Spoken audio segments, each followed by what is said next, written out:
Paris, 1895. The city glowed with gaslit boulevards, the echo of carriage wheels on cobblestones, and the low murmur of cafes where poets, painters, and philosophers argued late into the night. From the outside, this was the Paris of light and brilliance, home to the Belle Epoque, a period of optimism, technological progress, and breathtaking art. Yet beneath this dazzling veneer of culture and refinement, another Paris existed. It was a city obsessed with shadows, where séances, secret societies, and whispers of forbidden knowledge pulsed through the salons of the wealthy and the minds of the restless. For those willing to step beyond the ordinary and into the arcane, Paris was a gateway, a place where science and superstition danced hand in hand, and where the boundary between reality and the supernatural seemed thinner than anywhere else in Europe. It was here that the Golden Dawn Society arrived, a secretive brotherhood born in England but transplanted to France by one of its most eccentric leaders. Outwardly, it presented itself as a scholarly order, drawing from the ancient traditions of Hermeticism, alchemy, and mysticism. But behind closed doors, the order conducted elaborate rituals filled with robes, sigils, incantations, and oaths of silence. To its followers, these ceremonies promised access to hidden wisdom, knowledge of the divine, the ability to command elemental forces, and perhaps even power over life and death itself. To outsiders, they looked like madness. And to those who dared to speak against them, the rituals were whispered to be dangerous, an invitation for spirits and forces that no human hand was meant to control. The year 1895 was especially significant. While Paris dazzled with exhibitions and technological marvels, deep inside dimly lit chambers a different kind of spectacle was unfolding. The Golden Dawn had brought its occult theatre to the heart of Europe's most modern city. Members swore their allegiance not to kings or governments but to the pursuit of secret knowledge, guided by symbols, ancient texts, and the belief that the unseen world was just as real as the visible one. Every initiation, every ritual, was staged with theatrical precision. The flicker of candle flames on painted walls, the scent of incense curling through the air, the voices of men and women chanting invocations in unison. For those who took part, it was an intoxicating escape from the banality of daily life. For critics, it was nothing less than blasphemy, cloaked in exotic symbols. Parisian society itself seemed divided. On one side were skeptics and scientists, eager to expose superstition in the age of electricity and invention.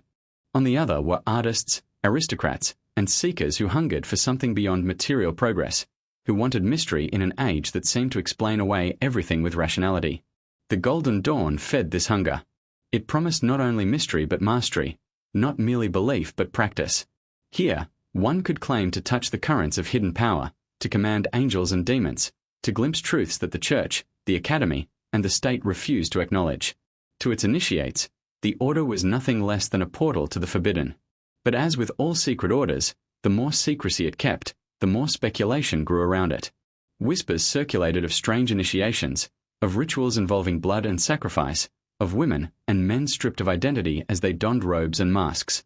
Some claimed the Golden Dawn's leaders trafficked with forces beyond comprehension. Others suggested it was all theatre, a performance designed to seduce the wealthy and powerful into loyalty. The truth, as always, lay somewhere in the shadows. Yet it was in these shadows that the society thrived, drawing more curious souls into its orbit. Why, then, does this story matter? Because Paris in 1895 was not just a city of light, but a city of contrasts, where faith in progress collided with a desperate hunger for mystery. The Golden Dawn Society embodied this collision perfectly. It stood at the crossroads of science and superstition, art and ritual, ambition and fear. To study its presence in Paris is to understand how deeply the human spirit craves the unknown, even at the risk of courting darkness. And it is to glimpse the strange and macabre rituals that left a lasting scar on the history of the occult. This is not merely a tale of secret chambers and whispered invocations.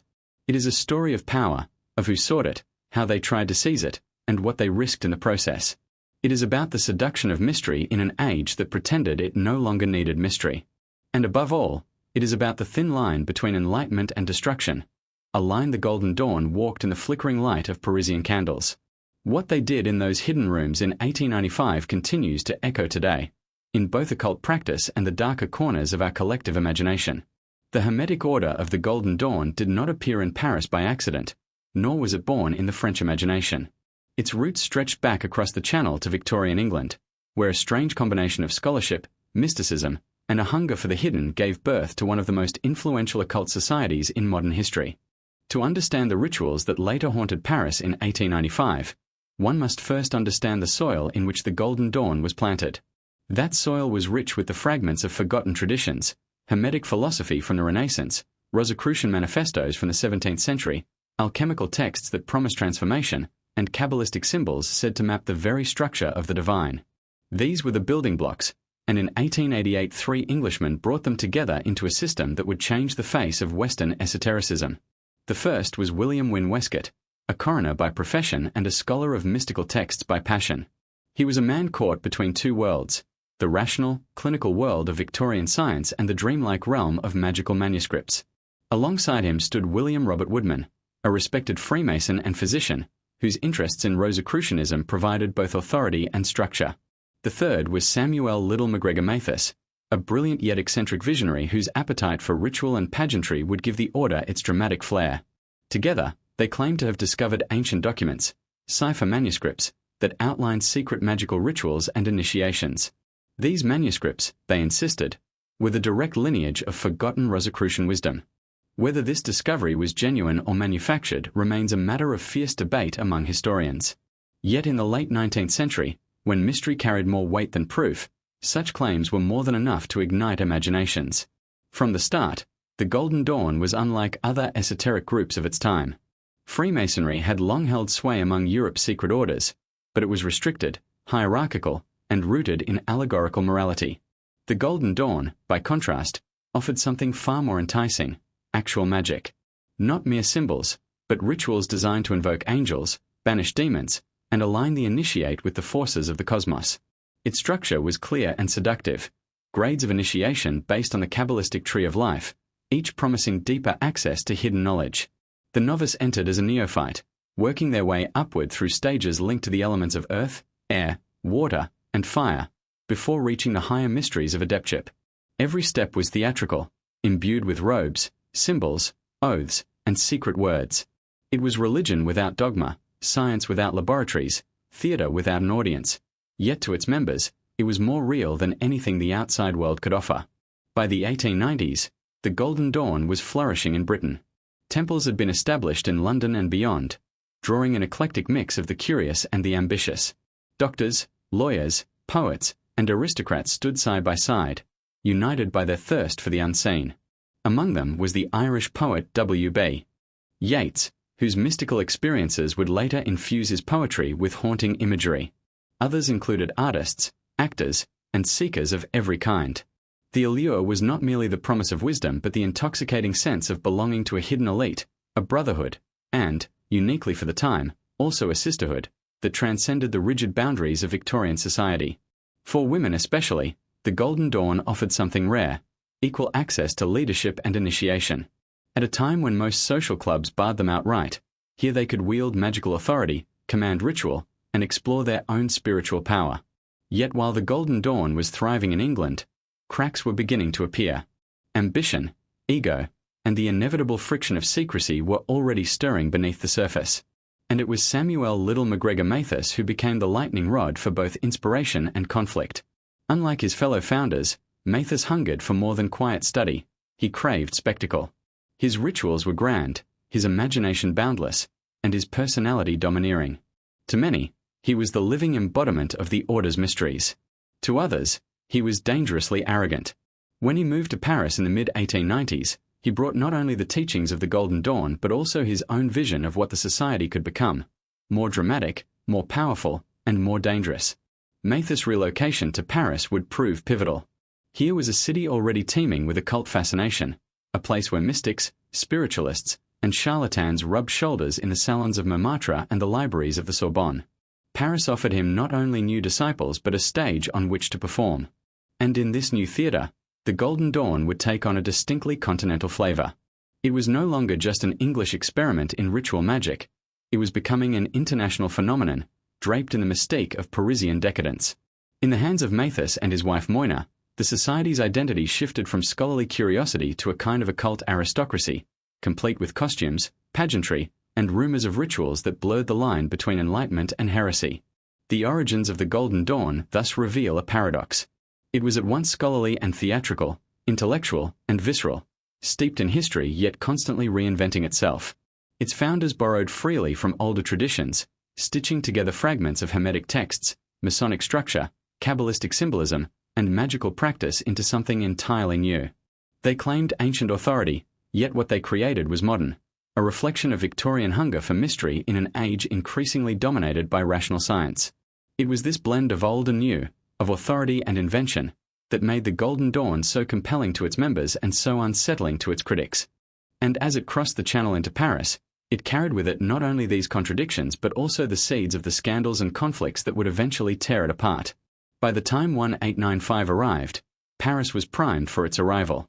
The Golden Dawn had grown from a curious English society into a force that threatened to shake the very foundations of how people understood knowledge, faith, and power.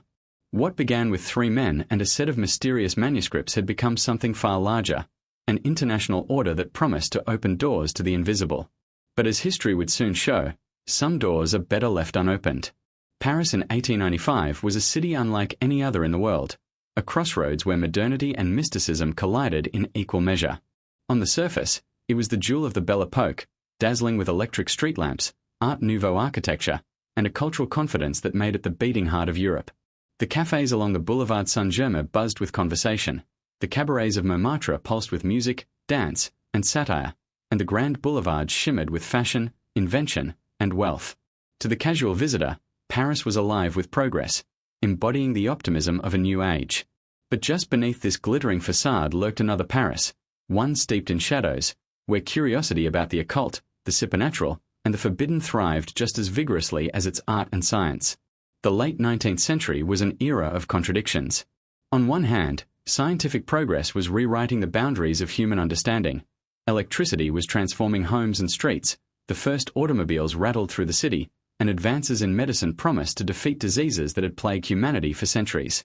On the other hand, this march of progress left many people spiritually adrift. Traditional religion no longer satisfied a generation of thinkers who were disillusioned by institutional faith but still yearned for transcendence. The occult offered answers, or at least the promise of them. It provided a world where science had not yet stripped away the mystery, where ancient symbols and secret knowledge could offer meaning in ways that rationality never could. For many Parisians in 1895, the occult was not just entertainment but a lifeline. Spiritualism, which had swept across Europe decades earlier, was still alive in the salons of Paris. Séances became fashionable gatherings where mediums claimed to summon the spirits of the dead. Darkened rooms filled with the sound of table raps, mysterious knocks, and trembling voices said to be messages from beyond. Some sessions were obvious theatre, complete with floating trumpets and gauzy ectoplasm. Yet others left hardened skeptics shaken, unable to explain what they had seen. For Parisians who had lost loved ones in epidemics, wars, or the ordinary tragedies of life, these séances offered comfort, however illusory. But more than comfort, they hinted at the possibility of a hidden world waiting to be tapped, one that societies like the Golden Dawn promised to access with greater authority and control. The fascination with the supernatural extended far beyond the drawing rooms. Artists of the symbolist movement, restless with realism and impressionism, sought inspiration in myth, mysticism, and dreamlike imagery. Writers such as Joris Carl Huysmans and poets like Stephen Mallarmé explored themes of decadence, Satanism, and the uncanny, weaving occult symbolism into their works. The stage, too, reflected this obsession. At the Théâtre du Grand Guignol, audiences flocked to witness grotesque plays of horror and violence, spectacles that blurred the boundary between performance and ritual. In Montmartre's cabarets, satirical sketches often poked fun at séances, while others indulged in eerie, ritualistic dances under flickering lights. Everywhere, from high art to low entertainment, Paris was haunted by the occult imagination. What made Paris unique was its ability to absorb both science and mysticism without contradiction. Universities and scientific societies hosted lectures on astronomy, physics, and biology, while just a few streets away, esoteric lodges gathered to practice alchemy and ceremonial magic. It was not unusual for a physician, philosopher, or artist to be seen attending both worlds, a rational lecture one evening, a secret ritual the next. The intellectual elite debated Darwin's theories while privately poring over grimoires. This paradox was part of Paris's allure, a place where one could believe in progress and yet still yearn for mystery.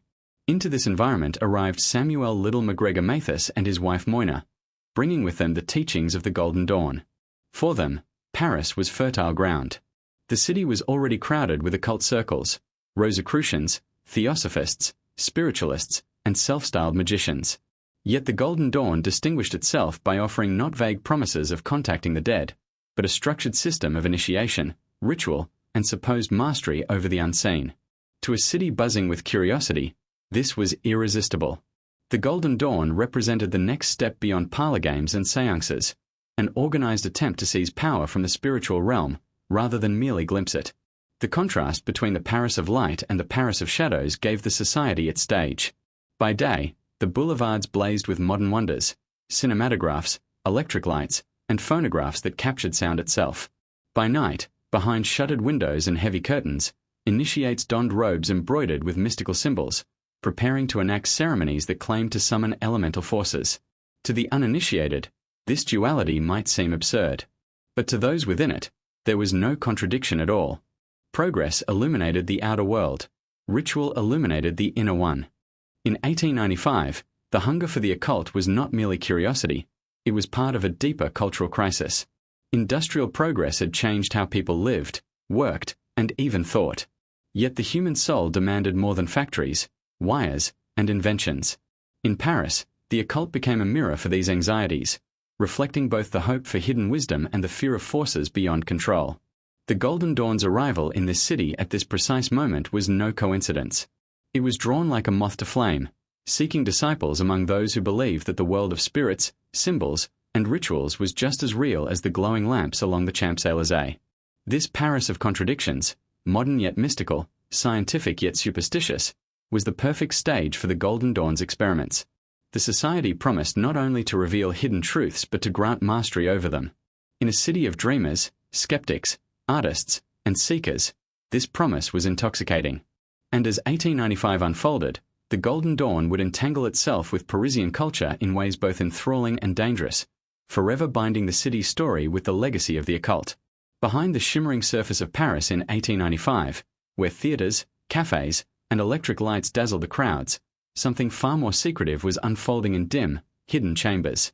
Samuel Liddell MacGregor Mathis, recently arrived from London with his wife Moyna, had chosen this city as the stage for a bold new experiment, the creation of a Parisian temple of the Hermetic Order of the Golden Dawn.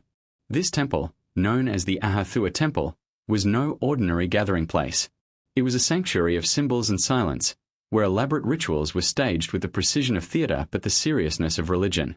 For those allowed entry, it was a space where the veil between the mundane and the mystical was not simply acknowledged, it was actively torn aside. Locating the temple was, by design, difficult. Some whispered it operated in a modest apartment near the Rue Mozart. Others claimed it was hidden in the shadowed streets of Montparnasse. Whatever the truth, secrecy was paramount. No sign marked its entrance. No public invitation welcomed the curious. To step inside required initiation, and initiation required both sponsorship and submission. Candidates swore oaths of silence that bound them for life, pledging never to reveal what they saw or heard within. For the Golden Dawn, secrecy was not simply a practical necessity but a sacred principle, for the hidden was always more powerful than the revealed. The temple itself was a carefully constructed stage of symbolism. At first glance, a visitor might have mistaken it for a theatrical set. Walls draped in heavy curtains embroidered with mystical sigils, altars positioned with mathematical precision, and strange objects arranged on pedestals. Candles flickered against painted emblems of the four elements: earth, air, fire, and water, each representing not just natural forces but stages of initiation. At the center stood a great altar, often covered with ritual implements: swords to command, wands to direct, cups to invoke, and pentacles to ground. Every object had meaning. Nothing was accidental. Even the colors of the robes worn by initiates corresponded to esoteric principles, turning the chamber into a living diagram of mystical truths. Mathis, with his love for drama, transformed the rituals of the Golden Dawn into near-operatic performances. He took the cipher manuscripts and earlier ceremonial practices and infused them with a distinctly theatrical energy. Initiations were choreographed sequences, filled with processions, chants, and gestures. A blindfolded candidate would be led into the chamber, surrounded by masked figures who represented the forces of the cosmos. At key moments, words of power were spoken, words drawn from Hebrew, Greek, and Egyptian sources, stitched together into a tapestry of ancient authority. The air was thick with incense, the atmosphere deliberately overwhelming. To the initiate, the experience was disorienting, frightening, and awe-inspiring, designed to strip away ordinary identity and replace it with a new, esoteric self. The structure of the Paris temple followed the hierarchical grades of the order. A novice entered as a neophyte, symbolically in darkness, before progressing through levels associated with the elements. Earth tested stability and endurance, air challenged intellect and imagination, water demanded emotional balance, fire ignited will and passion. Each stage required not only ritual participation but the study of dense texts, Kabbalah, astrology, tarot, and alchemy. Knowledge was not offered freely but earned, step by step, ascent by ascent. The higher one climbed, the deeper the mysteries became, until the initiate reached the level of Adeptus Minor, where they were said to confront their own higher self in a rite of inner transformation. For Mathis, this was no metaphor. He believed the rituals literally aligned human beings with divine and cosmic forces.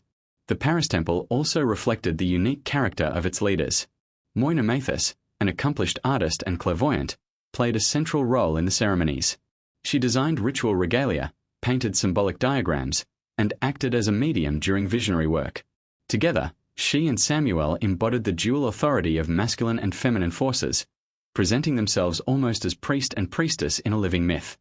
To their disciples, they radiated authority and mystery. To critics, they seemed dangerously delusional, weaving together fantasy and fraud. Yet no one could deny the sheer magnetism of their presence, especially within the charged atmosphere of the Ahathua temple. What happened in those secret chambers remains partly hidden by the oaths of secrecy sworn by members, but fragments of testimony have leaked through diaries, letters, and later betrayals. Some described initiations as deeply transformative, awakening a sense of spiritual power they had never before imagined. Others remembered fear and unease, feeling as though invisible presences had truly been called into the room. There were whispers of rituals in which members claimed to invoke angelic beings, calling down light into the temple. There were also darker rumors that Mathis experimented with invoking demonic entities, or that certain ceremonies skirted dangerously close to forbidden practices of necromancy and blood magic. Whether true or exaggerated, such stories only added to the aura of dread surrounding the Paris temple. What is certain is that the Ahathua temple served as a hub for the Parisian occult community. It drew artists, intellectuals, and seekers who wanted more than parlor tricks and carnival seances. Unlike the theatrical spiritualists who entertained audiences with floating tables and ghostly voices, the Golden Dawn presented itself as serious, disciplined, and scholarly. Its rituals were not spectacles for the crowd but private dramas for the chosen few. In this exclusivity lay its power. To be admitted was to join a hidden elite, a group who believed they stood apart from ordinary society because they had glimpsed truths too dangerous for the masses.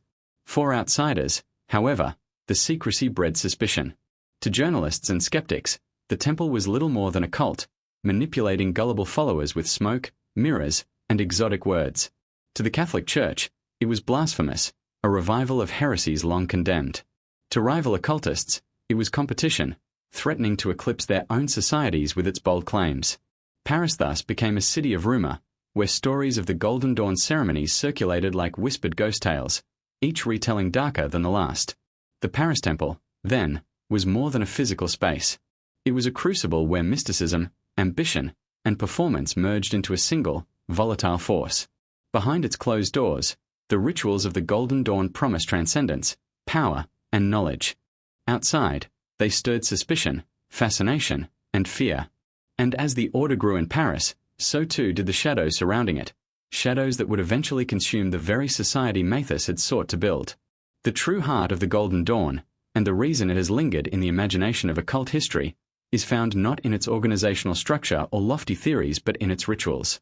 These ceremonies were the order's lifeblood, the dramatic performances through which members claimed to access hidden forces, elevate their spiritual rank, and even manipulate the unseen world. For the Paris temple in 1895, the rituals were not simply symbolic, they were experiences designed to shock, overwhelm, and transform. To participate in them was to step into a world where nothing was ordinary and every gesture, every word, carried cosmic significance. Initiation was always the beginning. A candidate seeking entry into the Golden Dawn underwent a carefully orchestrated drama meant to strip away their sense of identity and rebuild it according to the Order's arcane system. Blindfolded, They were led into a chamber filled with robed figures, the air thick with incense. The silence of the room was broken only by the sound of ritual footsteps or the low hum of invocations in strange tongues. At various stages, the candidate was challenged by symbolic guardians, officers of the temple representing divine forces. They were asked to swear oaths of secrecy, to affirm their dedication to the path of hidden knowledge, and to symbolically pass through trials of the elements. In one moment, a sword might be pressed against their chest. In another, they might be surrounded by flames of candles, representing the purifying fire. To an outsider, it would have looked like elaborate theatre. To the initiate, it was often terrifying, for the combination of sensory deprivation, solemn oaths, and overwhelming pageantry was designed to break through ordinary perception and induce a state of mystical awe. Once initiated, members progressed through grades linked to the elements: earth, air, water, and fire. Each grade brought new rituals, each more complex than the last. The ritual of the pentagram, for example, was a central practice, teaching initiates how to invoke and banish elemental forces. With precise gestures, tracing glowing symbols in the air, members claimed they could command energies of protection or open gateways to higher realities. The air would resound with divine names spoken in Hebrew and Greek, names drawn from Kabbalistic texts and ancient grimoires. These sounds, chanted in unison, carried a hypnotic power, echoing off the temple walls until initiates felt as though unseen presences had joined them in the room. The tools of the Golden Dawn rituals were just as significant. The sword symbolized willpower and authority, the wand, direction of energy, the chalice, receptivity and the element of water, the pentacle, grounding, and earth. Each was carefully consecrated before use, often inscribed with sigils or divine names. Robes of specific colors were worn depending on rank and ritual, transforming participants into living embodiments of the cosmic principles they invoked. Masks were sometimes used, heightening the sense of anonymity and otherworldliness. Everything was choreographed to create an atmosphere in which participants felt they were standing on the threshold of another reality. But it was not only light and angelic presences that were called upon. Whispers soon spread that in Paris, Mathis and his disciples pushed the rituals into darker territory. Some accounts suggest that alongside invocations of archangels and divine forces, the Paris temple experimented with ceremonies that bordered on necromancy, summoning the spirits of the dead not for comfort, but for command. Others claimed that Mathis had incorporated elements of grimoires such as the Key of Solomon and even fragments of black magical traditions. There were rumors of blood being used in rituals, whether symbolic drops from pricked fingers or more disturbing offerings. These tales, difficult to verify, circulated widely and gave the Golden Dawn an aura of danger. To believers, the order was powerful because it was willing to walk close to the edge. To critics, it was proof of blasphemy, a descent into sorcery. Central to many Golden Dawn ceremonies was the invocation of higher beings, entities described alternately as angels, elemental spirits, or even gods. The rituals drew heavily from the Kabbalah, mapping spiritual ascent onto the Tree of Life, with each sephira representing a stage of consciousness and divine power. In certain ceremonies, initiates claimed to channel visions of luminous figures, messengers of light that offered guidance or tests. Yet just as often, the experience could be unsettling, with visions of shadowy figures or oppressive atmospheres that suggested darker forces had been stirred. Participants were warned of these dangers. They were told that the rituals were not mere symbols, but real openings into invisible realms, and that missteps could attract entities that were anything but benevolent. One of the most controversial practices associated with the Golden Dawn, particularly in Paris, was the use of sex and desire in ritual. While little documented with certainty, later testimonies and rival accounts suggested that Mathis experimented with ceremonies in which sexual energy was harnessed as a magical force. This idea was not unique to him. Many occult traditions have viewed sexuality as a gateway to transcendence, but in Catholic Paris, such whispers were explosive. Even the suggestion that ritual nudity or erotic symbolism might have been part of Golden Dawn ceremonies was enough to scandalize polite society. Whether these stories were exaggerated by enemies or based in truth, they added fuel to the society's sinister reputation. Another layer of power came from the secrecy surrounding the rituals. Members swore upon their very lives to keep the ceremonies hidden from outsiders. Violating the oath meant spiritual ruin, perhaps even curses from the order itself. This secrecy magnified the effect of the rituals, for the less the outside world knew, the more its imagination supplied the horror. A single leak about blood sacrifice, or a whispered tale of necromancy, spread like wildfire through the cafes and salons of Paris. Each retelling grew darker, until the Golden Dawn was no longer just an esoteric society but a suspected cult of forbidden magic operating in the heart of the city. And yet, for those inside, the rituals were not monstrous but transcendent. Members described feelings of immense clarity, of standing in the presence of divine forces, of glimpsing realities beyond the visible world. Some spoke of astral journeys, their souls leaving their bodies to travel across mystical landscapes. Others claimed prophetic visions, seeing glimpses of events yet to come. For them, the rituals justified the secrecy, the oaths, the sacrifices. Whatever the outside world thought, they believed they were touching the divine, and that belief bound them tighter than any chain. The rituals of the Golden Dawn in Paris, then, were a paradox.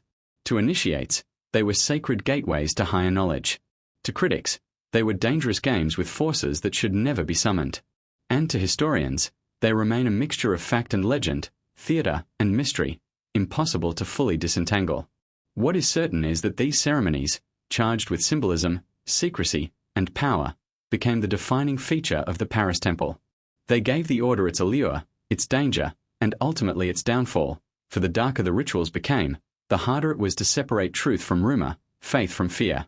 In the flicker of candlelight, in the echo of strange chants, in the press of oaths spoken with trembling voices, the rituals of the Golden Dawn in Paris carved themselves into history. Whether they summoned angels or shadows, whether they brought enlightenment or ruin, they remain the most vivid glimpse into the society's heart. And for those who stepped into that temple in 1895, they were unforgettable, an encounter with the occult that would haunt them for the rest of their lives. The Golden Dawn in Paris was not simply defined by its rituals or its temple walls, it was shaped by the individuals who gave it life. Every society, no matter how secret, is a reflection of the personalities within it, and the Golden Dawn attracted some of the most fascinating, eccentric, and often volatile figures of its age. Their obsessions, rivalries, and visions were as much a part of the order's drama as the candles and symbols of its ceremonies. In Paris, 1895, these figures burned brightly, each carrying their own hunger for knowledge, power, or transcendence. At the center stood Samuel Little MacGregor Mathis, the architect of the Paris Temple. Tall, imposing, and flamboyant, Mathis was as much a showman as he was a mystic. He relished the theatrical dimension of ritual, appearing in elaborate robes embroidered with symbols, wielding swords, and intoning invocations in a booming voice. To his disciples, he radiated authority.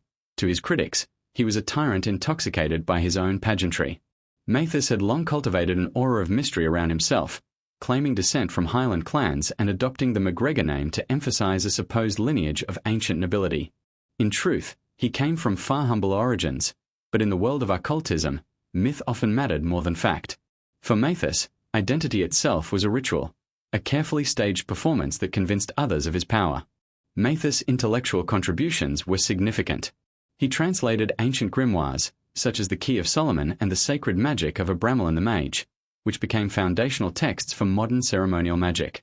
He believed fervently in the ability of ritual to connect humans with divine and elemental forces, and he built the Golden Dawn's Paris Temple into a living expression of those beliefs. Yet his hunger for control was just as powerful as his hunger for knowledge. Mathis brooked no dissent. Those who questioned his authority often found themselves silenced, expelled, or denounced. He thrived on loyalty, surrounding himself with disciples who treated him as both a teacher and a figure of almost spiritual kingship. Beside him was his wife, Moina Mathis, born Mina Bergson. Moina was not a mere companion but an indispensable partner in shaping the Parisian Golden Dawn. A talented artist and the sister of the philosopher Henri Bergson, Moina brought both creativity and credibility to the order. She designed ritual regalia, painted magical diagrams, and lent her artistic eye to the visual richness of the ceremonies. But she was more than an artist. Moina was also a visionary and clairvoyant, often taking on the role of seer during rituals. Accounts describe her falling into trances, speaking with voices not her own, and delivering messages said to come from spiritual intelligences. Her presence added an aura of feminine mysticism to the Paris Temple, balancing Samuel's authoritarian leadership with an element of inspired, otherworldly guidance. Together, they were the high priest and priestess of the order, embodying the dual currents of masculine will and feminine vision. Beyond the Mathis, the Paris Temple drew other remarkable figures. Perhaps the most notorious was Aleister Crowley, who, though not permanently based in Paris during 1895, became entangled with the Golden Dawn soon after. Crowley's reputation as the Great Beast would come later. But even in the mid-1890s he was already marked by ambition, arrogance, and a taste for the forbidden. He entered the Golden Dawn as a novice in London but soon clashed with other leaders, particularly Yeats and the more conservative members. In Paris, Crowley found an ally in Mathis, who saw in the young man both promise and danger. Their alliance would not last. By the early 1900s, their feud became one of the most infamous schisms in occult history, filled with lawsuits, magical duels, and bitter accusations. Yet even in 1895, the seeds of that rivalry were present, as Crowley's restless spirit pushed against the boundaries of tradition. Another figure tied to the order was William Butler Yeats, the Irish poet whose mystical leanings found a home in the Golden Dawn. Yeats was less directly connected to the Paris Temple than to its London counterpart, but his involvement illustrates the caliber of minds the society attracted. For Yeats, ritual was not just performance but a means of accessing archetypal truths that later shape his poetry. His presence added intellectual weight to the order, even as his clashes with Crowley highlighted the deep divisions within it. In the larger web of the Golden Dawn, Yeats symbolized the artistic seeker, someone drawn less by the promise of power and more by the hunger for beauty and meaning hidden within mystical systems. Within the Paris circle itself, there were aristocrats, artists, and scholars whose names have faded into obscurity but whose roles were no less important. Wealthy patrons lent financial support, fascinated by the promise of esoteric knowledge. Bohemian artists found in the rituals a new kind of inspiration, blending occult imagery into their work. For women especially, the Golden Dawn offered a rare form of empowerment. Unlike Freemasonry and most secret societies of the time, the order admitted women as equals, allowing them to rise to positions of authority and to lead rituals. This was revolutionary in the patriarchal society of the Belle Epoque, and it gave the Paris Temple a magnetic appeal for women who craved more than the roles society allowed them. But with such diverse figures came inevitable conflict. Mathis demanded absolute obedience, yet many members bristled at his heavy hand. Crowley's brashness and scandalous behavior clashed with the sensibilities of more restrained intellectuals like Yeats. Moyner's visionary trances were revered by some but dismissed by others as hysteria. The result was a volatile mixture of egos and obsessions, each pulling the order in different directions. At times, the temple seemed less like a unified society and more like a stage on which personal dramas were acted out under the guise of ritual. These figures, with their eccentricities and obsessions, gave the Paris Golden Dawn both its brilliance and its instability. They infused the rituals with passion, artistry, and ambition, but they also planted the seeds of betrayal and collapse. The society's history cannot be separated from theirs. Mathis' authoritarian vision, Moyner's artistic mysticism, Crowley's unrelenting ambition, Yeats's poetic hunger, and the quiet contributions of countless unnamed seekers, all came together in the Paris Temple of 1895, creating a society at once luminous and dangerous. The Golden Dawn was not merely a set of texts or symbols. It was a living drama performed by flesh and blood people, each with their own flaws and obsessions. And as the years passed, those obsessions would collide in increasingly dramatic fashion, leading to scandals, betrayals, and the eventual fracturing of the order itself. From the moment the Golden Dawn expanded into Paris, its foundation was already trembling. Secret societies thrive on unity, on the trust that sworn oaths of silence will bind their members together. But they also attract strong personalities, visionaries, egotists, rebels, who chafe under authority. The Paris Temple, presided over by Samuel Liddell MacGregor Mathis and his wife Moyner, became a magnet for both devotion and dissent. By 1895, what had begun as a flourishing esoteric order was sliding toward chaos, undone by scandals, betrayals, and internal warfare that exposed the fragility of its mystical empire. The seeds of discord lay partly in Mathis himself. His authoritarian style, which worked to impress novices, quickly alienated seasoned initiates. In London, members already whispered that he demanded too much control, interpreting the ancient cipher manuscripts as though only he could unlock their meaning. When he moved to Paris, the distance only deepened suspicions. Communication between the London and Paris temples became fraught, letters thick with accusations and counter-accusations. Mathis insisted that he alone had the authority of the mysterious secret chiefs, the supposed higher, invisible masters who guided the order. But others doubted their existence, suggesting that Mathis had conjured them from his own imagination to justify his dominance. In a society built on secrecy and trust, such doubts were poison. The Paris Temple, meanwhile, developed its own set of scandals. Members loyal to Mathis swore that their initiations were transformative, but outsiders and defectors painted a darker picture.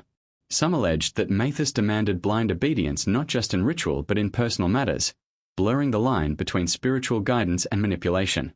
There were rumors of financial exploitation, with wealthy members pressured to make donations in exchange for advancement. Others accused him of fostering a cult of personality, elevating himself as a prophet whose word was beyond question.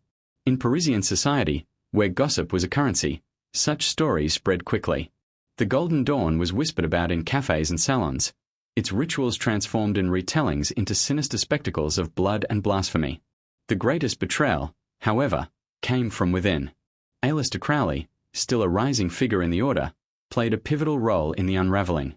Though not permanently stationed in Paris in 1895, his ambition brought him frequently into Mathis' orbit. Crowley admired Mathis at first, seeing in him a fellow visionary unafraid to wield power. But admiration quickly soured into rivalry. Crowley sought advancement at a pace that alarmed other members, demanding initiations into higher grades before he had truly earned them. When London leaders resisted, Crowley turned to Mathis in Paris, who granted him special privileges. This decision outraged the London Temple, deepening the fracture between the two branches. By siding with Crowley, Mathis alienated many of his most loyal supporters, setting the stage for an infamous showdown. That showdown erupted in 1900, though its origins were rooted in the tensions of the mid-1890s. The London Temple, weary of Mathis' authoritarian rule, effectively rebelled. Members accused him of fabricating the authority of the secret chiefs and of misusing his position for personal gain. They severed ties with him, declaring independence from his leadership. In response, Mathis doubled down, insisting that Paris was now the true seat of the Golden Dawn, with himself as its unquestioned head. Crowley, ever the opportunist, attempted to seize control of the London Temple on Mathis' behalf, arriving in full ceremonial regalia to assert his authority. He was locked out, the doors barred against him, in one of the most theatrical moments in the history of occult societies. The order that had once prided itself on unity had split into factions, its sacred bonds shattered by mistrust. The betrayal cut deeper than simple politics. For members who had devoted themselves to the rituals and teachings of the Golden Dawn, the infighting felt like a desecration. Oaths sworn under candlelight, with swords and wands raised toward heaven, had promised eternal loyalty. Now those oaths lay in tatters, their sanctity mocked by the petty squabbles of egos. Some members left in disgust, abandoning occult study altogether. Others splintered into rival groups, each claiming to carry the true torch of the Golden Dawn's wisdom. Paris, London, and other temples became isolated fortresses, locked in feuds that consumed more energy than the pursuit of spiritual enlightenment. Public scandal soon followed. Newspapers caught wind of the disputes, delighting in tales of magical jewels, secret rituals, and the eccentricities of Mathis and Crowley. One London paper mocked the order as a sect of ridiculous wizards, painting its members as deluded dreamers in fancy dress.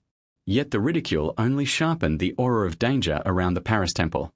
For every skeptic who dismissed the Golden Dawn as absurd, there was another who feared that its ceremonies might indeed harbor sinister power.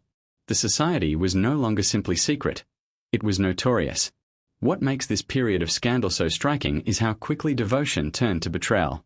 Men and women who once stood side by side in ritual now denounced each other as frauds and traitors. Mathis, once the unifying figure, became the villain in the eyes of many of his former disciples. Crowley, who began as his protege, emerged as his rival. Even Moyna, who had stood faithfully at her husband's side, grew increasingly embattled as she defended him against a chorus of detractors. The very structure of the Golden Dawn, with its emphasis on hierarchy and secrecy, seemed to invite these explosions. For in a system where authority rests on hidden masters and unverifiable claims, betrayal is always waiting in the shadows. By the end of the century, the Golden Dawn was a fractured body. The Paris Temple still flickered under Mathis' leadership, but it was weakened by scandal and isolation. The London Temple operated independently, stripped of its former grandeur, and the order's reputation, once a beacon for seekers of wisdom, was forever stained by the betrayals of its leaders. The rituals still carried power, the teaching still fascinated, but the trust that bound the order together had been broken. The story of the Golden Dawn in Paris is thus inseparable from its scandals. They were not incidental but inevitable, born from the very obsessions that had fueled its rise.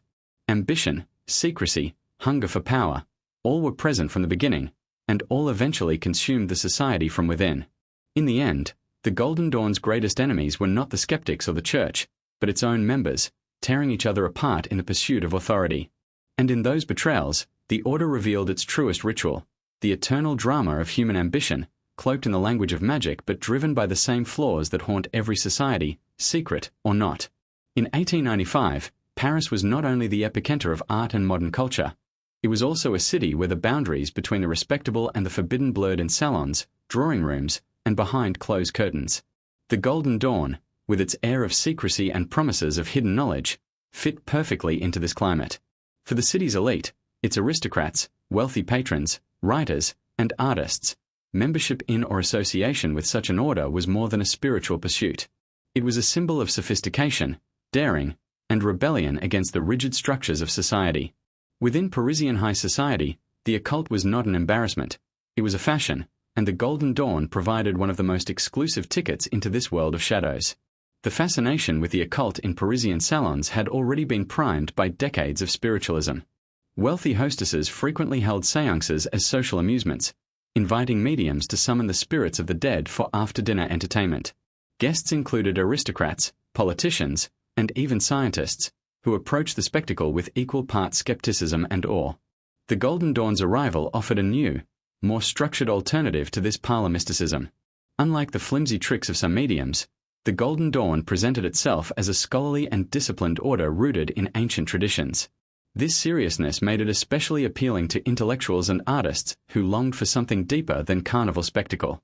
Writers and poets of the symbolist movement found fertile ground in the Golden Dawn's imagery. The order's rituals drew heavily from Kabbalah, Hermetic philosophy, and Egyptian symbolism, all of which resonated with the symbolists' fascination with the hidden and the transcendent. Figures such as Josephine Paladin, founder of the Salon de la Rose plus Croix, moved in similar circles, blending Catholic mysticism with occult themes in his exhibitions of art and music. Though not formally tied to the Golden Dawn, Paladin's influence demonstrates how deeply intertwined the Parisian avant-garde was with esoteric thought. Painters such as Gustave Moreau and Odilon Redon, with their dreamlike and mystical imagery, captured the same atmosphere that Golden Dawn rituals evoked: visions of gods, angels, demons, and archetypal symbols. For these artists, the occult was not just superstition but an aesthetic, a language of mystery that fueled their creativity.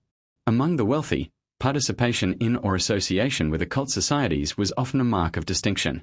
To say that one had witnessed a Golden Dawn initiation, or had spoken with Samuel or Moina Mathis, was to suggest access to knowledge denied to the ordinary masses. In a city obsessed with status, where salons competed for the most exotic entertainments and intellectual conversations, the Golden Dawn's aura of secrecy was irresistible. Aristocratic patrons provided financial support, sometimes donating spaces for rituals or offering protection against police scrutiny. These patrons were not naive. Many were keenly aware of the rumors surrounding the order's darker practices. But the very danger of those rumors, the suggestion of forbidden power, only heightened its allure. The influence of the Golden Dawn reached beyond the private salons into the world of public performance. The Théâtre du Grand Guignol, famous for its grotesque and horrifying plays, drew inspiration from the same atmosphere of occult fascination that surrounded the order. While the Grand Guignol was primarily theatrical horror, its shocking spectacles of blood, madness, and ritual violence echoed the whispered stories of what the Golden Dawn enacted behind closed doors. In Montmartre's cabarets, performances featuring occult themes became increasingly common. Dancers and actors donned robes, masks, and mystical symbols, parodying or paying homage to the secret orders that everyone gossiped about but few truly understood. For the audience, these performances were a safe way to taste the forbidden, a theatrical echo of rituals they would never be invited to witness in reality. The Catholic Church, still a powerful force in French society, viewed this flirtation with the occult with alarm. Clergymen warned from pulpits about the dangers of secret societies and their blasphemous practices. Pamphlets circulated, denouncing the Golden Dawn and other esoteric groups as gateways to Satanism. Yet the condemnations only added to the allure. For many in Parisian high society, dabbling in the occult became a subtle form of rebellion against the Church's authority. To explore these forbidden rituals was to assert independence, to demonstrate that one was modern, enlightened, and unafraid of old superstitions. In this sense, participation in the Golden Dawn was as much a social statement as a spiritual pursuit. Women in particular found the Golden Dawn uniquely appealing. The order's willingness to admit them as equals, allowing them to attain leadership roles and conduct rituals, was revolutionary compared to other societies of the time.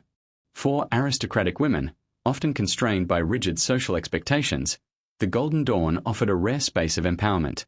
Within the temple, they could wield swords, command spirits, and lead ceremonies, roles unimaginable in the salons or the church. This egalitarian aspect of the order made it fashionable among progressive circles, and many women of influence became its stanchest defenders. Yet the society's integration into Parisian high life also fueled its downfall. The same salons that embraced the Golden Dawn as exotic entertainment were just as quick to turn on it when scandals arose. Gossip traveled fast, and accusations of black magic or immoral rituals spread like wildfire. Newspapers fed on these rumors, publishing sensational stories that blurred fact and fiction. For the aristocrats and artists who had once whispered proudly of their association with the Golden Dawn, the mounting scandals became a liability. Some quietly distanced themselves, while others defended the order even more fiercely, convinced that its persecution was proof of its power. Ultimately, the Golden Dawn's place in Parisian high society reflected the city's broader obsession with the occult. It was not simply a matter of belief but of culture, aesthetics, and rebellion.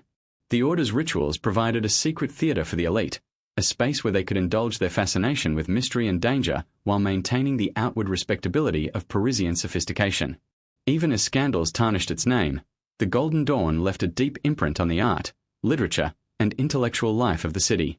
Paris absorbed its imagery, whispered its rumors, and wove its presence into the fabric of the Belle Époque. By 1895, the Golden Dawn had become more than an esoteric society. It was a cultural phenomenon, a secret whispered in drawing rooms, a symbol painted in canvases, a theme performed on stage. High society both nourished and destroyed it, embracing its allure while fueling the scandals that would soon unravel it.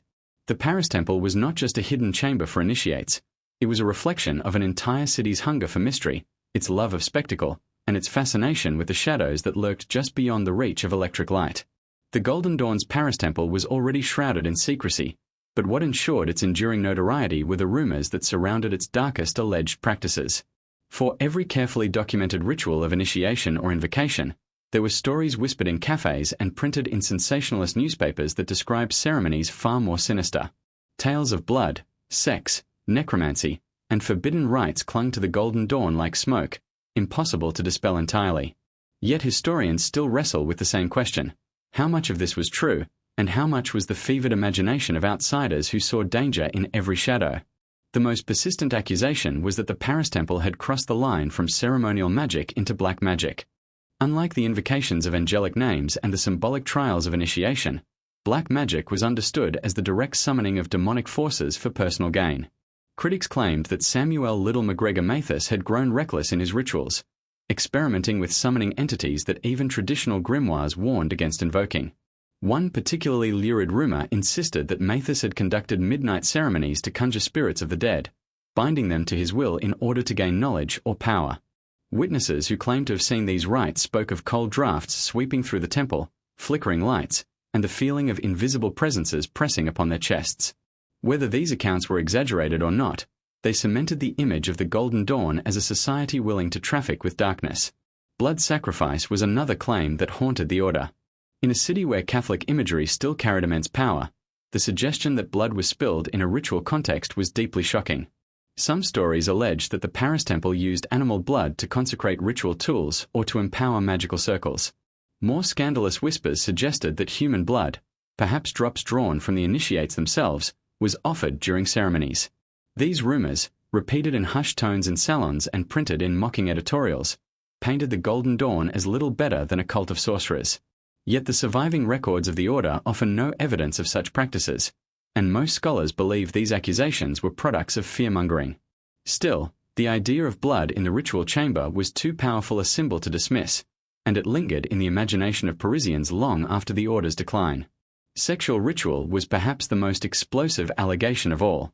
While the Golden Dawn's official texts rarely mention sexuality, later accounts suggest that Mathis and some members experimented with the use of erotic energy in their ceremonies. The notion that sexual union could be harnessed as a magical force was not unique to the Golden Dawn. It had roots in older mystical traditions and would later be central to Aleister Crowley's system of Thelema. But in the prudish yet secretly decadent atmosphere of Belle Époque Paris, such claims were dynamite. The image of men and women, aristocrats and artists alike, shedding their identities in ritual nudity and engaging in sexual acts under candlelight struck both fascination and horror. Whether these rituals actually occurred or whether they were fantasies projected by enemies, they became inseparable from the Order's reputation. Necromancy was another accusation that fed the Golden Dawn's sinister image.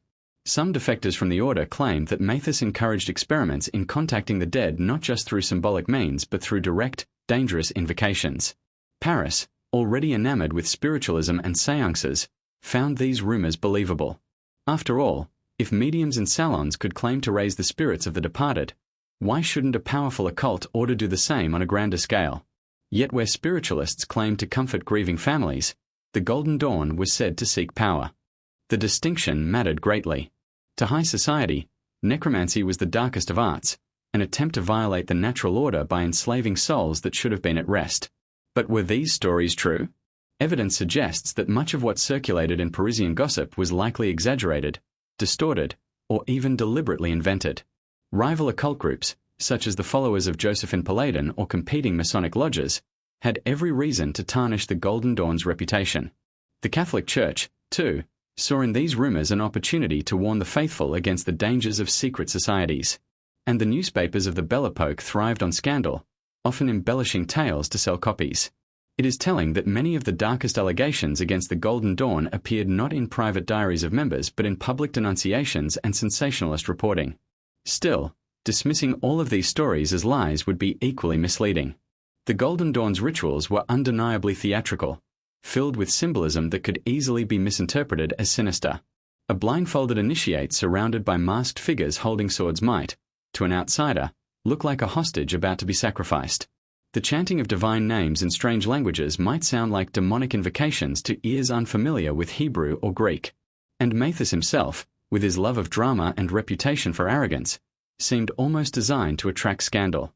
Even if the Paris temple never spilled blood or engaged in erotic rites, the atmosphere of its ceremonies made such rumors plausible. It is also true that some members later recalled deeply unsettling experiences during rituals.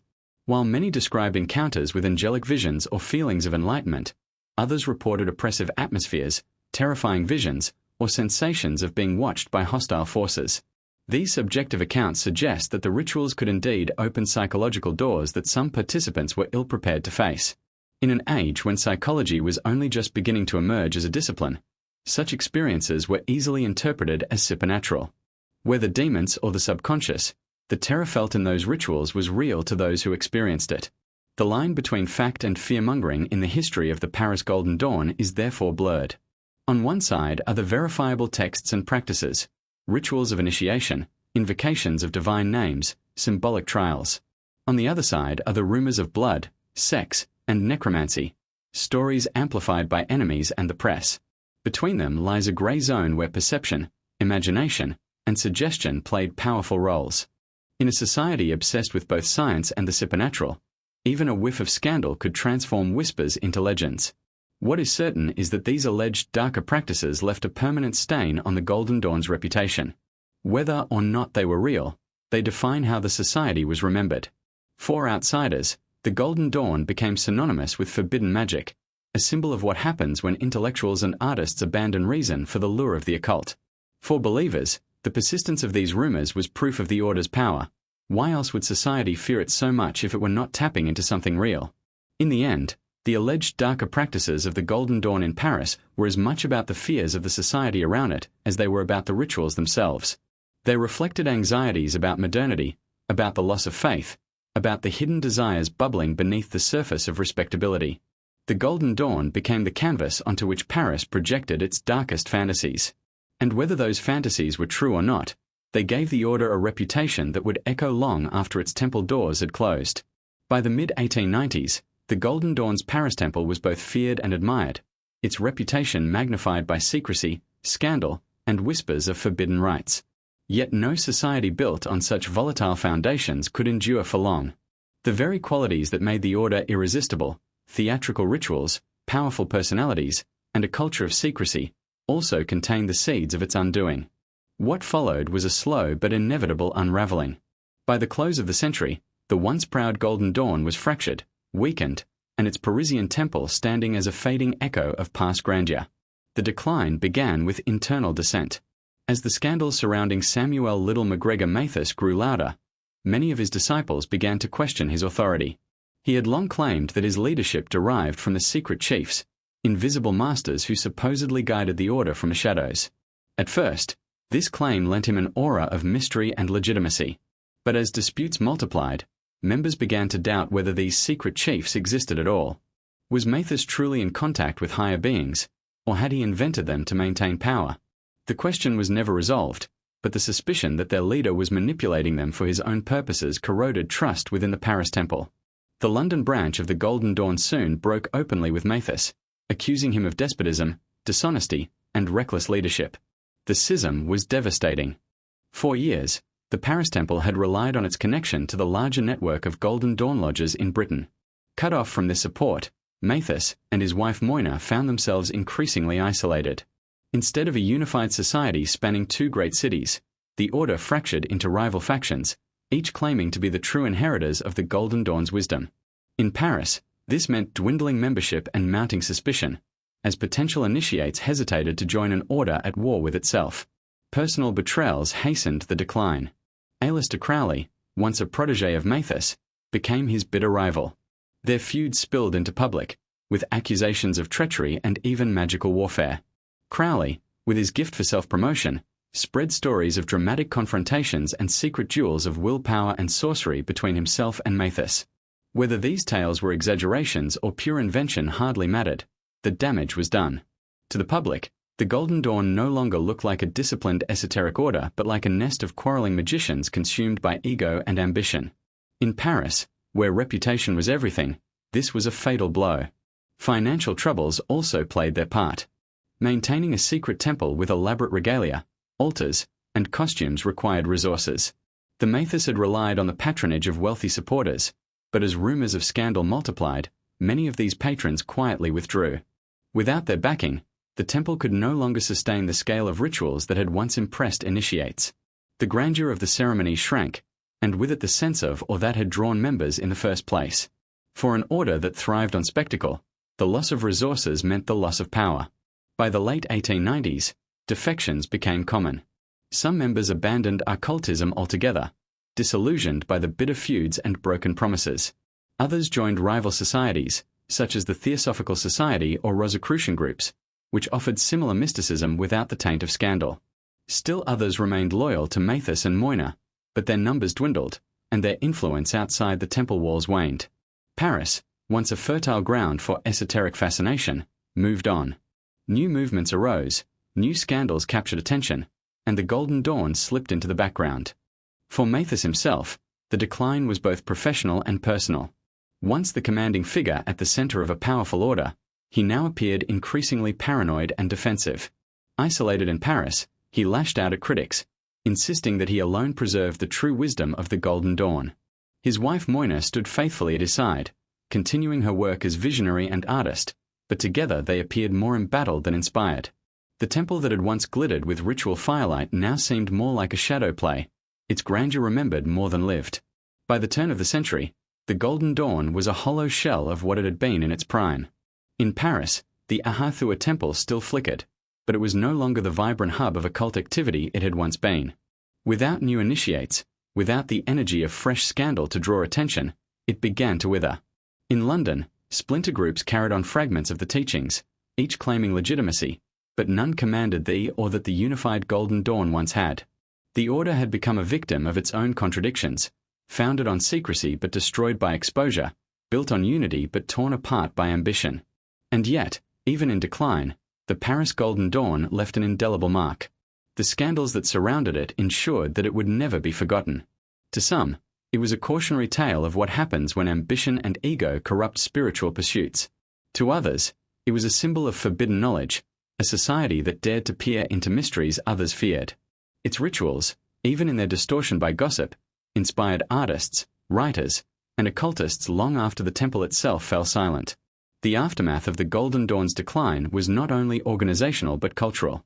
The order's teachings and fragments of its rituals leaked into other movements. Crowley carried aspects of its system into Thelema. Later occultists built upon its structure of grades, symbols, and invocations. Even in decline, the Golden Dawn had planted seeds that would grow in unexpected directions. Its Paris temple may have faltered, but its legacy was far from extinguished. By 1900, the great experiment that had once promised to unite mysticism, scholarship, and ritual in a single order had collapsed under the weight of its own contradictions. The Golden Dawn in Paris ended not with a dramatic final ritual or a catastrophic scandal, but with a slow fading, its members drifting away, its leaders isolated, its grandeur reduced to rumor.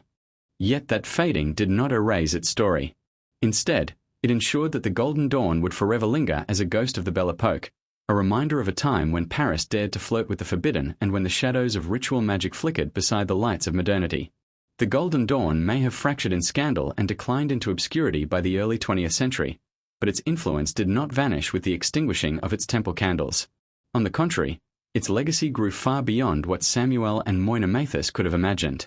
The teachings, rituals, and structure of the Golden Dawn seeped into the bloodstream of modern occultism, shaping magical orders, new religions, and even the popular culture of the 20th century. The Paris experiment of 1895, though short-lived, was one of the sparks that ignited a fire still burning today. One of the most enduring contributions of the Golden Dawn was its system of graded initiation. Organized along the Kabbalistic tree of life, with each level representing a deeper stage of knowledge and power, this structure became the blueprint for countless later societies. The idea that spiritual progress could be mapped, tested, and marked through ceremonial advancement resonated with seekers long after the Golden Dawn itself had collapsed. Wiccan covens, modern ceremonial magic groups, and even certain strands of New Age spirituality owe their hierarchical structures to the framework established in those secret chambers of London and Paris. Equally significant was the Golden Dawn's synthesis of esoteric traditions. Before the order, most occult groups focused narrowly, some on Rosicrucianism, others on alchemy, others on spiritualism. The Golden Dawn combined them all, weaving together Kabbalah, astrology, tarot, Hermetic philosophy, and ritual magic into a single, coherent system. This eclectic approach, pioneered by Mathis and his fellow founders, allowed the order's influence to spread widely. Later occultists could draw from this vast toolkit, adapting it to their own purposes. Aleister Crowley, for instance, carried forward Golden Dawn practices into his own system of Thelema, adding his unique, and controversial, stamp but never abandoning the foundation he had learned in the order. Crowley himself became one of the Golden Dawn's most notorious legacies. Though his relationship with Mathis ended in bitterness, his writings and teachings kept Golden Dawn practices alive in new forms. The rituals he adapted, the emphasis on willpower, and the blending of sex, mysticism, and ceremonial magic all bore the marks of his Parisian apprenticeship. Through Crowley, the DNA of the Golden Dawn passed into the Ordo Templi Orientis, OTO, into his own followers, and into the countercultural movements of the 20th century. Even today, Crowley's works remain central to Western occult practice, and behind them, one can still glimpse the shadow of Mathis' Paris Temple. But Crowley was not the only heir.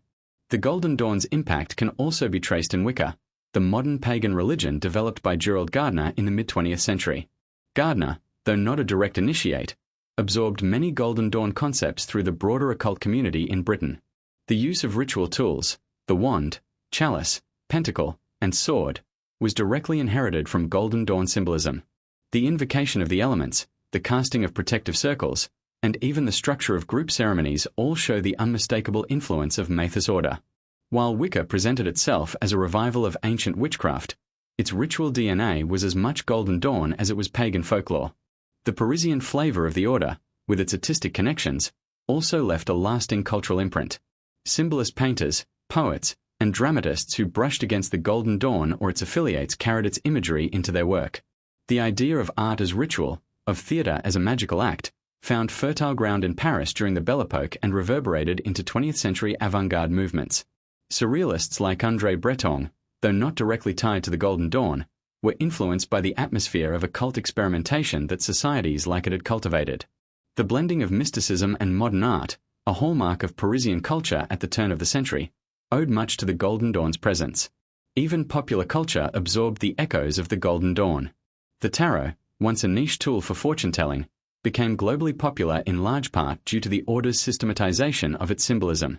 Members of the Golden Dawn created elaborate correspondences between tarot cards, astrology, and Kabbalah, interpretations that shape how the cards are read to this day. In the 1909 Rider-Waite Tarot deck, designed by Golden Dawn member Arthur Edward Waite and illustrated by Pamela Coleman Smith, we see the direct artistic legacy of the order. This deck, now the most widely recognized tarot in the world, carries forward the Golden Dawn's vision every time it is shuffled, dealt, or read. The Golden Dawn's influence also extended into literature. Writers like W.B. Yeats carried their experiences into poetry that blended mystical imagery with modern themes. Later, occult references in fantasy and horror fiction often drew, knowingly or unknowingly, on Golden Dawn concepts. From H.P. Lovecraft's fictional grimoires to modern urban fantasy novels, the idea of secret orders, hidden rituals, and cosmic hierarchies reflects the imaginative landscape first popularized by groups like the Golden Dawn. The Paris Temple, though small, helped anchor these ideas in the cultural imagination of Europe's intellectual capital. Importantly, the Golden Dawn also normalized the idea of women as equals in occult practice. While mainstream society in the 1890s confined women to rigid roles, the Golden Dawn allowed them to lead rituals, attain high rank, and act as spiritual authorities. This innovation, radical at the time, carried forward into later movements. In Wicca, women became high priestesses. In modern occult groups, female leaders became commonplace. Moina Mather's presence in Paris was a key symbol of this shift, and her role as artist, seer, and leader helped lay the groundwork for women's central place in 20th century esotericism. In the decades following its decline, the Golden Dawn became less an organization and more a legend. Splinter groups preserved fragments of its teachings, scholars dissected its rituals, and seekers reinvented its practices. Yet its Paris chapter, though brief, held symbolic importance. Paris had been the stage on which the Golden Dawn transformed from an English experiment into a European phenomenon. The scandals that erupted there ensured its fame, but the cultural influence seeded in 1895 spread far beyond the city. Today, whenever tarot is read, whenever a circle is cast in a modern pagan ritual, whenever a ceremonial magician invokes elemental forces, the Golden Dawn is present. Its legacy is not just in books or surviving lodges but in the living practices of modern spirituality and culture. From Crowley's Thelema to Gardner's Wicca, from symbolist paintings to popular fantasy novels, the shadows of the Paris Temple stretch across more than a century. The Golden Dawn may have collapsed under the weight of scandal and betrayal, but its legacy is undeniable. In its rituals, we see the roots of modern ceremonial magic. In its symbolism, we see the foundation of modern tarot. In its egalitarian inclusion, we see the seeds of women's leadership in the occult. And in its scandals, we see the fascination of the modern world with secrecy, power, and forbidden knowledge. What Mathis and his circle began in Paris in 1895 did not die with them. It transformed, spread, and survived, long after the candles in the Ahathua Temple were snuffed out. Paris, 1895. A city of brilliance and contradiction, where the lights of the Belle Époque burned against shadows that whispered of forbidden things. The story of the Golden Dawn in Paris is not simply a tale of one occult order. It is the story of a moment in history when progress and mystery collided, when modernity's glittering promise left space for darkness to creep in. In the secret chambers of the Ahathua Temple, behind curtained doors and guarded oaths, men and women donned robes, raised swords, traced pentagrams in candlelight, and spoke names they believed belonged to angels and gods. To some, it was theatre. To others, it was revelation. To many who heard only rumors, it was blasphemy. But whatever one believed, the Golden Dawn carved itself into the soul of Paris, leaving a scar that still fascinates more than a century later. What lingers most from this story is the paradox. Here was a city obsessed with progress, building electric grids, experimenting with cinema, and pushing the boundaries of science, yet it also became a sanctuary for mysticism. In the very decade when invention was transforming daily life, Parisian elites were whispering about blood sacrifices and angelic invocations in hidden temples. This tension is what made the Golden Dawn both possible and irresistible. It was not an escape from modernity, but a companion to it, a shadow cast by the very light of progress. The same minds who embraced technology hungered for mystery. The same salons that debated philosophy also flirted with seances. The Golden Dawn thrived because Paris, in that moment, wanted both the rational and the irrational, both the known and the unknowable. The decline of the order, its betrayals, its scandals, its bitter feuds, does not erase its significance. In fact, it deepens it. The implosion of the Golden Dawn reveals something universal, that human beings, when confronted with secrecy and the promise of power, will always wrestle with ambition and ego. Samuel Mathis built his temple as a sanctuary of wisdom, yet he ruled it with authoritarian fervor. Aleister Crowley entered as a seeker, yet left as a rival determined to tear it apart. Even the most mystical of societies are still human, bound by the same flaws and desires that drive politics, art, and war. The Golden Dawn's collapse is as much a lesson about human nature as it is about the occult. And yet, the echo remains. Long after the last ritual was performed in Paris, the imagery of the Golden Dawn survived. In tarot decks shuffled around the world, in Wiccan circles under the open sky, in novels and films filled with secret orders and forbidden rites, the shadows of 1895 linger. Paris gave the Golden Dawn not just a temple, but a stage, and once performed, its drama could never be forgotten. Even in its failure, it succeeded in seeding the imagination of generations to come. What is it, then, that still draws us to these stories? Perhaps it is the same hunger that drew Parisian aristocrats into candlelit chambers. The desire to believe there is more than the visible, that behind the world of wires, machines, and progress lies another reality waiting to be touched. The Golden Dawn embodied that desire in its purest form, dressing it in robes, arming it with swords, and giving it the language of ancient mysteries. And though its rituals are long over, that hunger remains in us still. When we look back at Paris in 1895, we see a city alive with contradictions, light and shadow, reason and superstition, brilliance and madness. The Golden Dawn was not an anomaly but a mirror, reflecting the human need for both knowledge and mystery. Its members may have believed they were invoking angels, but in truth they were invoking something even more powerful, the timeless human craving for the unknown. That craving is what makes the story of the Golden Dawn resonate even today. Imagine the flicker of candlelight in a silent chamber. Imagine robed figures chanting words half forgotten by history. Imagine the feeling of crossing a threshold into the forbidden, unsure whether you are stepping toward enlightenment or damnation. That was Paris in 1895. That was the Golden Dawn. And that is why, more than a century later, we still shiver at the thought of what may have happened in those hidden rooms, wondering whether the rituals were merely symbolic, or whether they truly opened doors that should have remained closed. The streets of Paris have long since moved on. The gas lamps have been replaced by neon. The salons have given way to cafes filled with laptops and glowing screens. But the shadows remain. Somewhere in the city's memory, the Golden Dawn still lingers, whispering of mysteries unsolved, secrets unspoken, and a time when the world's most modern city flirted with the darkest of dreams.